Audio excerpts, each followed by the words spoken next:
What is going on, Trash Talkers? We are back with another episode for you. In today's video, we're going to give you our predictions for the Cincinnati Bengals, Tennessee Titans, AFC Divisional matchup. All that and much more coming your way right now!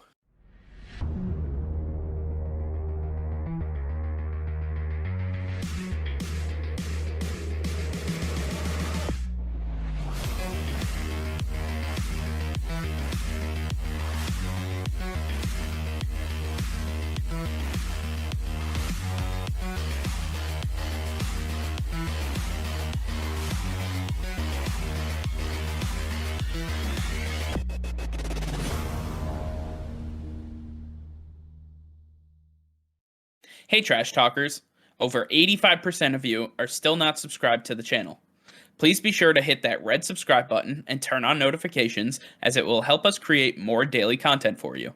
Thank you and enjoy today's video. All right, Nick, as we wind down toward the divisional round of the playoffs, we have one more game to cover, and that being the Cincinnati Bengals and the Tennessee Titans. The Cincinnati Bengals are the darling story of the NFL this year, as they not only made the playoffs, but won their division ahead of the Pittsburgh Steelers and the Baltimore Ravens and the Cleveland Browns, all teams that were expected to do much better than they did and to win their division. Now they have to take on the AFC's number one seed, the Tennessee Titans. The Titans got there without Derrick Henry, and now it looks like he's expected to start in this one. So give Cincinnati Bengals fans hope for this game that Derrick Henry will not just absolutely run roughshod all over them. No, I don't think this is going to be a lopsided game. I think this is going to be one of the more competitive games that we're going to see this weekend. With the Cincinnati Bengals, their offense has so much to offer that's going to keep them pretty much into any game. And when you look at the way Joe Burrow is playing with Jamar Chase,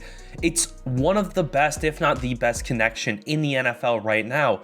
And then when you look around, T. Higgins got his one-on-one matchup, Tyler Boyd, C.J. Uzomah is a big red zone target that's working out well, and then Joe Mixon in the backfield, who's playing out of his mind this year, the number 2 running back on the season. This is one incredible offense that Zach Taylor has put together, and with him and Joe Burrow working together, putting together a game plan against the opposition, it seems like they're unstoppable because they're constantly putting up points. They're constantly driving down the field and just looking away from whatever the defense has for them and then just scoring. It is incredible to see what they are able to do in just Joe Burrow's second year. And then for this defense, an incredible turnaround that they had with the addition of Trey Hendrickson, Chidobe Awuzie, and some of these other guys. They have really added some nice weapons to their homegrown talent, like Sam Hubbard and Jesse Bates. These guys have been staples for the Bengals for a few years now. Now with them working together, it's one great combination that's able to get to the quarterback, able to stop the run, and they have enough coverage in that backfield for that pass rush to really get to work, for them to really be able to do their job.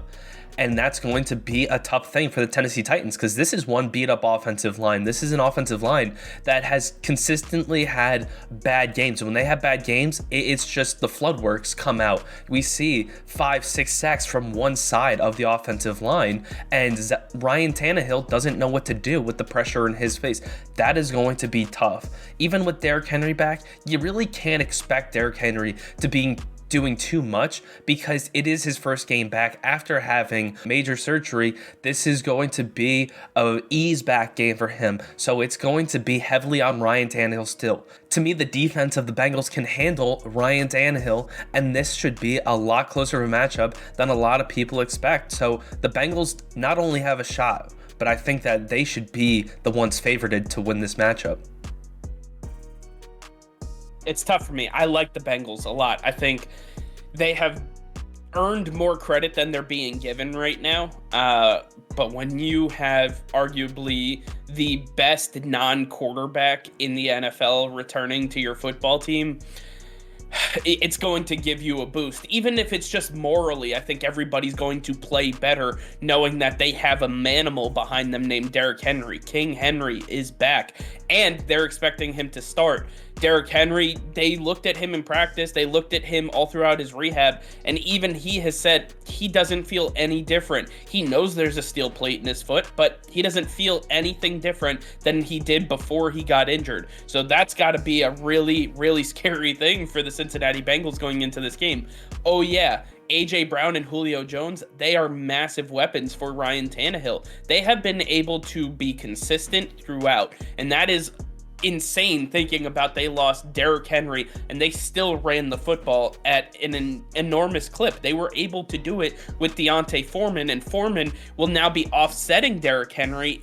You talked about how his snaps are going to be limited. Foreman can also ruin a defense's game plan going into a game. So it is not an easy task to stuff this offense and really stop them from doing what they do best, and that's run the football. If you remember Ryan Tannehill, he's a big part of their rushing offense as well. A lot of bootlegs, a lot of play action, a lot of ability to get him out of the pocket. And, you know, you have triple options, you have RPOs. There's so many things that they do with this offense, and they do a really great job of trying to get Ryan Tannehill out into the open space. So I think that the Bengals are going to really have to hone in on keeping him in the pocket and making him a pocket passer when he does have to throw the ball. But it's going to be all hands on deck to stop Derrick Henry, who has some very, very fresh legs.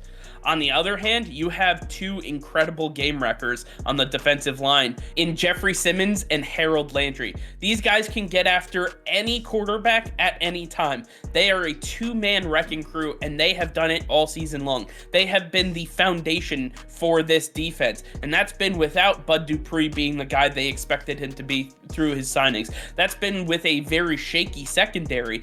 At the end of the day, quarterbacks have not been able to throw the football on them because they do not have time to throw. And I think a lot of that has to do with the fact that these two guys just pin their ears back and do whatever it takes to stop the football from getting past them.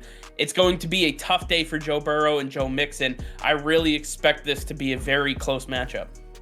Yeah, I mean, you mentioned it. Jeffrey Simmons and Harold Landry, they're great on the defense, but they don't always get pressure. They had great seasons, but they had some games where they just didn't show up. And if they don't show up in this game, I can guarantee you that the Bengals are just going to steamroll this defense, because that secondary is one of the worst, top 5 worst in the league for the regular season. If that carries over into the postseason, Jamar Chase, T. Higgins, these guys are just going to get extreme separation on Jackrabbit Jenkins, who's their number 1 cornerback. Come on, the guy's almost 35 years old, and we're going up against one of the most elite wide receivers we've seen in a long time as a rookie. I just don't think that the competition on the defense can keep up with the competition on the offense, and Joe Burrow is going to have his day.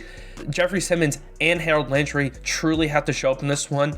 To me, I just don't think this is going to happen. I think that Joe Burrow will be able to get the ball out quick if he has to, but he's going to have plenty of scenarios where he can throw that deep ball, and there's nobody back there to cover these receivers, because Kevin Byard's one guy. He can't cover both sides of the field at the same time, and someone's going to be left wide open, and you know Joe Burrow's going to hit them, and there's going to be a touchdown all day. So I'm taking the Bengals in this one. I believe that they will be able to get the job done over the Tennessee Titans defense, who just is not up to par with the Bengals defense. And to me, that's going to be the deciding factor in this one.